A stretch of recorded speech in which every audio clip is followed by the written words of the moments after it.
Hello students, so welcome to my history channel. I have been preparing these videos for class 10th and 12th. I am giving you the model answers which are very important for your internal exam and board exams. I hope you are seeing this video and getting benefited by watching these model answers. My main aim is to generate interest in history. Though it is very difficult to get all the answers and explanation in the whiteboards, I am giving you the model answers. So kindly go through the model answers and please give me your feedbacks. So today we will start the new topic. Today we will be starting class 10th chapter of history, and the chapter name is Nationalism in Europe. In the previous topic you have seen that we have covered the topic language play an important role in developing nationalist sentiments. So in the next topic we will move towards hunger hardship and popular revolt में 1830 में जब Europe में काफ़ी economic hardship, आर्थिक स्थिति काफ़ी ख़राब हो गई थी और पॉपुलेशन बढ़ रही थी पूरे यूरोप में। ओके, और जो ज़्यादातर जो पूरे यूरोप के जो लोग थे वो काम की तलाश में एक स्टेट से दूसरे स्टेट में सिटी में घूम रहे थे, और इससे क्या हो गया कि जो शहर थे वो ओवर क्राउडेड हो गए। वहाँ पे रहने की सुविधाएं और पानी की जो सुविधाएं थी उस पर असर पड़ा। ठीक है, इंडस्ट्रियलाइजेशन चल रहा था जिस कारण से मशीन मेड गुड्स आ रहे थे और मशीनों ने कई लोगों को बेरोज़गार बना दिया था। टेक्सटाइल प्रोडक्शन था वो काफ़ी अच्छा था। ज़्यादातर जो लोग थे वो क्या थे, जॉबलेस थे एंड अनएम्प्लॉयड थे और ओवर पॉपुलेटेड सिटीज़ हो चुकी थी। इसका असर क्या हुआ कि ये जो असर था ये पीजेंट्स पे भी पड़ा और सिटीज़ पे भी पड़ा, लेकिन जो एरिस्टोक्रेसी थी, जो राजशाही थी या जो ताकतवर ग्रुप था लैंडलॉर्ड्स का, उन पे इसका असर नहीं पड़ रहा था। फूड प्राइसेस के दाम बढ़ गए थे और जिस साल फसल ख़राब हुई तो उस साल क्या हुआ कि गांव में भी इसका असर पड़ा और बहुत सारी संख्या में लोग गरीब हो गए और भुखमरी की कगार पे पहुंच गए। तो ये टॉपिक इसमें ये कवर कर रहा है। आफ्टर दैट ये टॉपिक आप देख सकते हैं, इसमें पीजेंट्स अपराइजिंग है 1848 में। ये 1 मार्क्स का क्वेश्चन आ सकता है, जिसमें पेरिस की सड़कों में लोग आ गए। उन्होंने बैरिकेडिंग तोड़ते हुए जो लुई फिलिप राजा बना था उसके विरोध करते हुए उन्होंने महल पे हमला कर दिया। लुई फिलिप महल छोड़ के भाग जाता है और नेशनलिस्ट असेंबली होती है वो रिपब्लिक की घोषणा कर देती है, जिसमें अडल्ट मेल्स को वोट का अधिकार दिया जाएगा जो 21 साल के ऊपर हैं, और काम दिया जाएगा, इस बात की गारंटी की घोषणा की जाती है। और एम्प्लॉयमेंट जनरेशन के लिए जगह जगह वर्कशॉप्स और कारखाने लगाए जाते हैं। इसी तरीके से एक घटना साइलेशिया में आती है, जहां 1845 में जो कॉन्ट्रैक्टर्स थे उन्होंने क्या किया, लोगों को रॉ मटेरियल सप्लाई कर दिया और उन्हें ये ऑर्डर दिया कि ये आप काम करिए। टेक्सटाइल मिल में जो कपड़ा बनाने का ऑर्डर दिया, लेकिन उन्होंने उनकी तनख्वाहें जो पेमेंट्स थी वो घटा दी। तो इस बारे में यहाँ पे जर्नलिस्ट विल्हेम वोल्फ का डिस्क्रिप्शन दिया गया है कि कैसे साइलेशिया के एक गांव में जो घटना होती है। तो ये आपका एक सोर्स बेस्ड क्वेश्चन है, इसको आप पढ़ सकते हैं, हालांकि इससे क्वेश्चन कम ही आता है। और the next question is revolution of the liberals. उन्होंने क्या किया कि जब उन्होंने ये देखा कि गरीब लोगों भी जो है क्रांति कर रहे हैं, अनएम्प्लॉयड हैं, और जो उनके साथ क्या हो गया कि किसान भी जुड़ गए और कारखानों में काम करने वाले वर्कर्स भी जुड़ गए।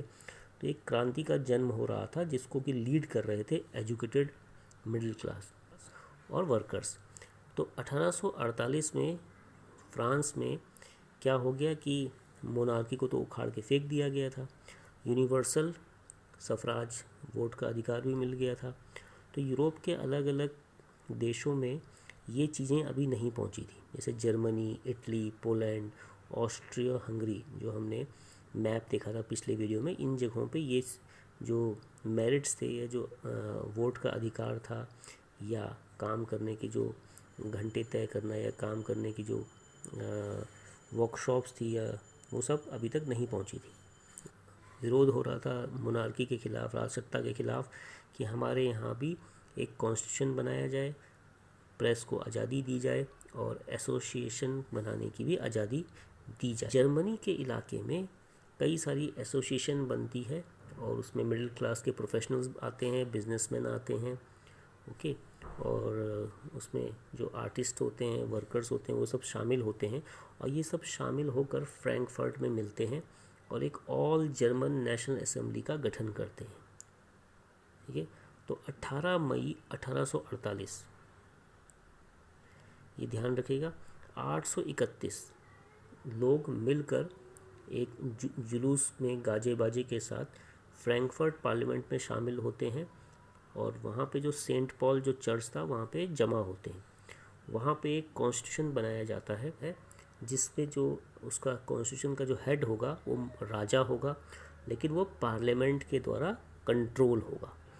फ्रेडरिक विलियम फोर को ये ताज सौंपा जो प्रूशिया का राजा था, उसने इसे मना कर दिया और दूसरे राजाओं के साथ जमा हो गया।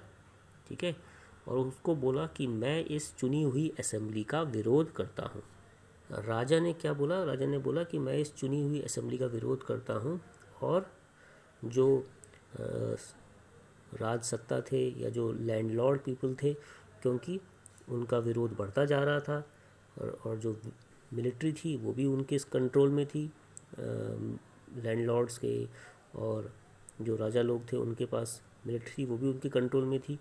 तो इस तरह से जो पार्लियामेंट था, ठीक है, उसका जो मकसद था, जिस मकसद से वो एक जर्मनी में एक न्यू सिस्टम ऑफ पार्लियामेंट को बनाना चाहते थे, वो ख़त्म हो गया। पार्लियामेंट में क्या थे? मिडिल क्लास के लोग ज़्यादा थे जिन्होंने वर्कर्स की डिमांड और आर्टिसंस की डिमांड का विरोध किया था, क्योंकि वो नहीं चाहते थे कि वर्कर्स और आर्टिस्ट की डिमांड हमें कंट्रोल कर ले, पार्लियामेंट को कंट्रोल करे, क्योंकि इससे उनका भी नुकसान था। उनके कारखाने नहीं चलेंगे, वो वहाँ पे वोट का अधिकार मांगेंगे, फैक्ट्री में कानून बनाने की बात कहेंगे, है ना, लेबर यूनियन की बात करेंगे, ये सब तो वो चाहते नहीं थे। तो इसलिए वो पार्लियामेंट जो बनाई गई थी उसमें मोस्टली कौन डोमिनेट कर रहे थे? Middle class, aristocracy and the monarchy, and military was उनके साथ थी। तो रिज़ल्ट क्या हुआ कि ये पार्लियामेंट भंग कर दी जाती है और आखिरी में सेना बुलाई जाती है और इनको भगा दिया जाता है, पार्लियामेंट को डिसबैंड कर दिया जाता है। कंजर्वेटिव फोर्सेस जो थी वो लिबरल मूवमेंट को दबाना चाहती थी, क्योंकि कंजर्वेटिव थे वो ये चाहते थे कि दोबारा से बर्बन डायनेस्टी, राजसत्ता वापस आए। ठीक है, और लिबरल्स क्या थे? वो चाहते थे कि राजसत्ता उखड़ के फेंक दी जाए। ठीक है, तो इन दोनों पे एक युद्ध चल रहा था, लेकिन वो क्या थे? दोबारा से राजसत्ता को नहीं ला पाए।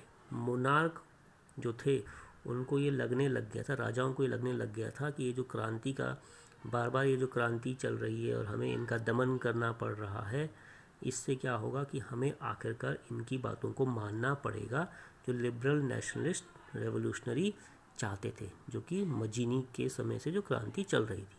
आखिरकार 1848 में जो राजसत्ता के जो लोग थे सेंट्रल और ईस्टर्न यूरोप में, उन्होंने ये महसूस करने लगे कि अब हमें बदलाव लाना पड़ेगा। जो सर्वडम है वो ख़त्म करेंगे, जो बंधुआ मजदूरी वो ख़त्म करना पड़ेगा। तो जो ऑस्ट्रिया में हैब्सबर्ग राजवंश था और रशिया में था, उनमें सर्वडम और बॉन्डेड लेबर को ख़त्म कर दिया गया। और हैब्सबर्ग राजा जो थे उन्होंने हंगरी को स्वतंत्रता या ऑटोनॉमी 1867 में दे दी जाती है। Now the new question is, कैसे जर्मनी और इटली देश बनते हैं?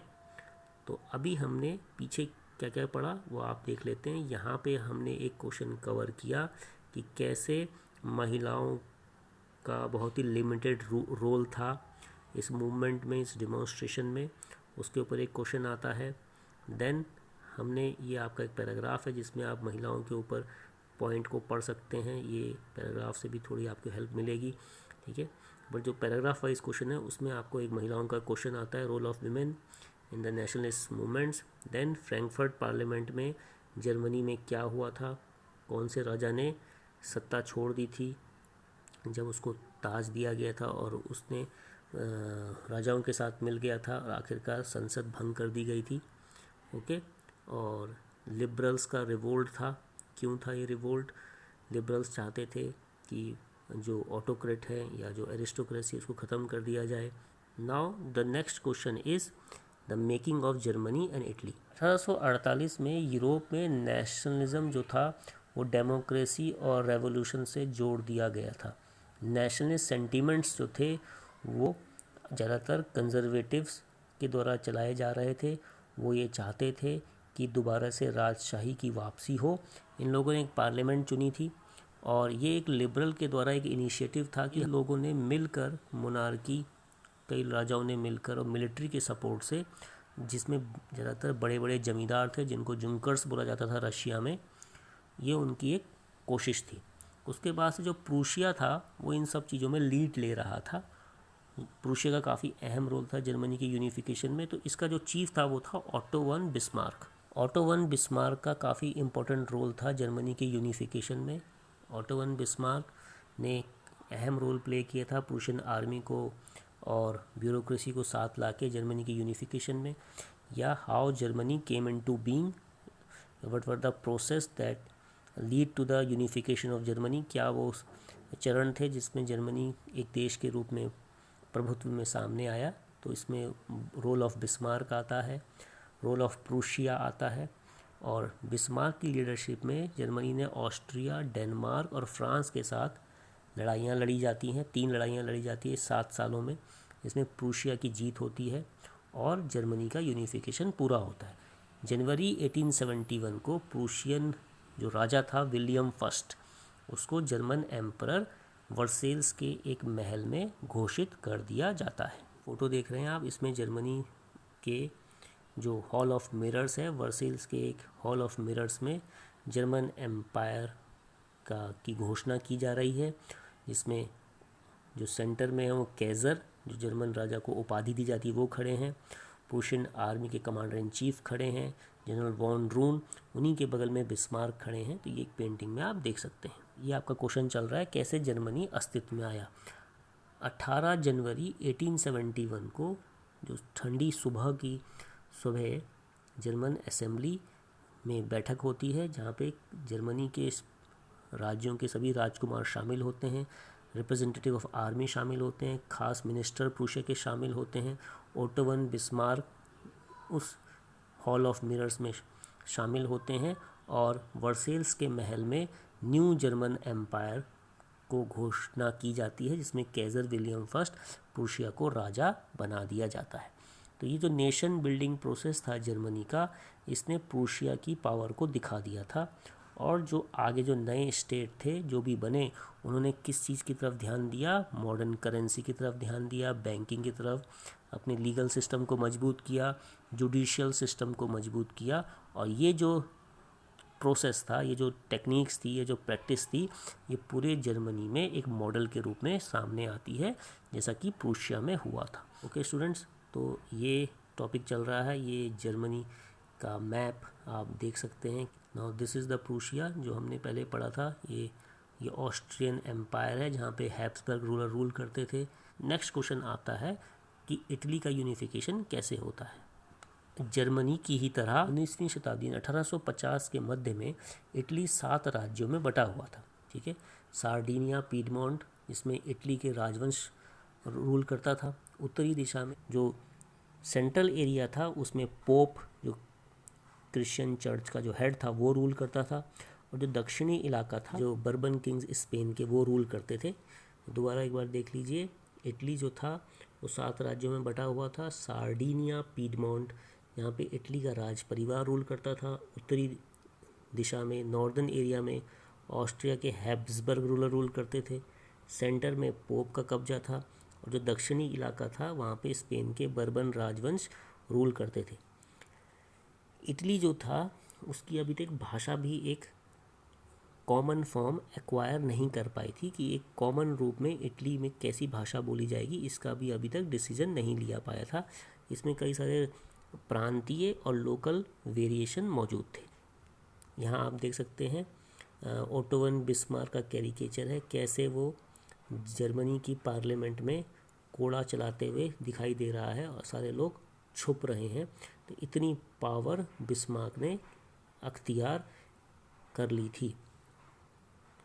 जिसब मजीनी का रोल आपने पढ़ा था, पहले हमने यंग इटली की उसने संस्था बनाई थी इटली को रिपब्लिक बनाने के लिए, और 1831 1848 के बीच जो क्रांतियाँ फेल हो गई थी उसके तहत उसके बाद जो सार्डिनिया और पीडमोंट, जहाँ आपने अभी हमने पढ़ा सार्डिनिया और पीडमोंट, जहाँ पे एकमात्र इटली का राजवंश रूल करता था, सार्डिनिया और पीडमोंट के जो एरिया था के ऊपर जिम्मा पड़ता है कि अब इटली की आज़ादी और एकजुटता के लिए संघर्ष करे। तो सार्डिनिया और पीडमोंट का जो राजा था किंग विक्टर इमैनुअल सेकेंड, उसने इटालियन स्टेट्स को एकजुट करने के लिए लड़ाई शुरू करता है। जो राज परिवार थे जो रूल कर रहे थे, वो उनकी आंखों में इटली का जो राजवंश था उससे उनको उम्मीदें थी कि वो उसके पास एक उम्मीद बनती थी कि वो आर्थिक विकास और पॉलिटिकल डोमिनेंस के लिए संघर्ष करे। यहाँ पे रोल आता है चीफ मिनिस्टर कैवर का।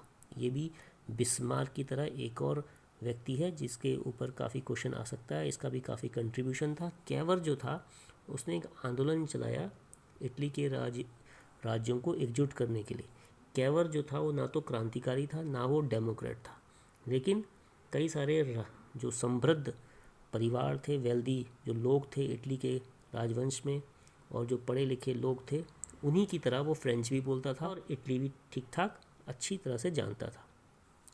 लेकिन उसने ही बड़े डिप्लोमेटिक और कूटनीतिक स्तर पे उसने फ्रांस के साथ दोस्ती कर ली थी, और इससे फ़ायदा क्या हुआ कि सार्डिनिया पीडमोंट ने ऑस्ट्रियन फोर्सेस को हराने में सफलता प्राप्त कर ली फ्रांस की मदद से। तो यहाँ पे कैवर का रोल भी आता है क्वेश्चन में, एग्ज़ाम में, इंटरनल असेसमेंट में, कि explain the role of Cavour in the unification of Italy. Cavour का क्या योगदान था इटली की आज़ादी के लिए। कैवर ने अपनी आर्मी तो रखी, इसके अलावा जो वॉलंटियर थे जो आर्मी में खुद स्वयं सेवी के रूप में भर्ती हुए थे, जिसब गैरिबाल्डी के नेतृत्व में वो भी ज्वाइन कर गए इटली की आज़ादी के लिए। 1860 में साउथ इटली से ये सेना चलती है और किंगडम ऑफ टू सिसिली जो थे वहाँ पे ये जीतने में सफल हो जाती है, क्योंकि जो लोकल पीजेंट्स थे उन्होंने भी इस सेना का सपोर्ट किया, क्योंकि वो चाहते थे कि स्पेनिश रूलर्स को वहाँ से हटा दिया जाए। आप जानते हैं जैसा हमने पढ़ा था कि जो सदर्न इटली था वो स्पेनिश रूलर के कब्जे में था। 1861 में किंग विक्टर इमैनुअल सेकेंड को इटली का राजा घोषित किया जाता है। 1861 में विक्टर इमैनुअल सेकेंड को इटली का राजा घोषित कर दिया जाता है, लेकिन इटली की जनता जो ज़्यादातर अनपढ़ थी, वो उनको ये भी नहीं पता था कि जो लिबरल नेशनलिज्म किसको बोलते हैं, आज़ादी की हम किस तरह की बात कर रहे हैं।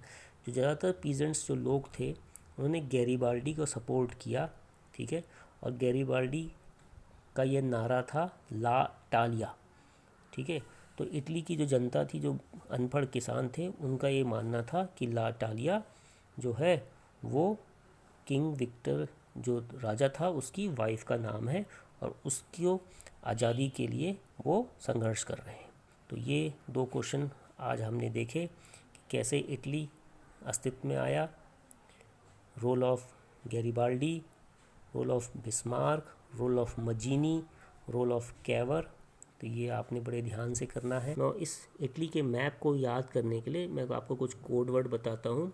आपको जब इटली का क्वेश्चन आए यूनिफिकेशन ऑफ इटली कैसे हुआ, इसमें आप ये मैप बता सकते हैं या इनके नाम लिख सकते हैं। देखिए सार्डिनिया एंड सेवॉय, तो ये हो गया आपका SS, okay. Now Lombardy and Venetia LV, then Parma, Modena and Tuscany, ये आपका Parma, Modena and Tuscany. PMT का एग्ज़ाम देते हैं ना, pre medical test. SS this can be आप आसानी से या सोशल साइंस याद कर सकते हैं। LV ये भी आसानी से याद हो सकता है, ओके। और ये जो बीच में पेपल स्टेट है जिसमें पोप का कब्जा था, याद होगा आपको, और किंगडम ऑफ टू सिसिली जहाँ पे स्पेनिश रूल था। ठीक है, तो इस तरह से आप कोड वर्ड बना सकते हैं। आई होप आपको आज का टॉपिक समझ आया होगा। Well students, so this was all for now. I hope you all are getting good results by watching these videos. Kindly share these videos and do give me your feedbacks. Till the time, see you in next video. Jai Hind.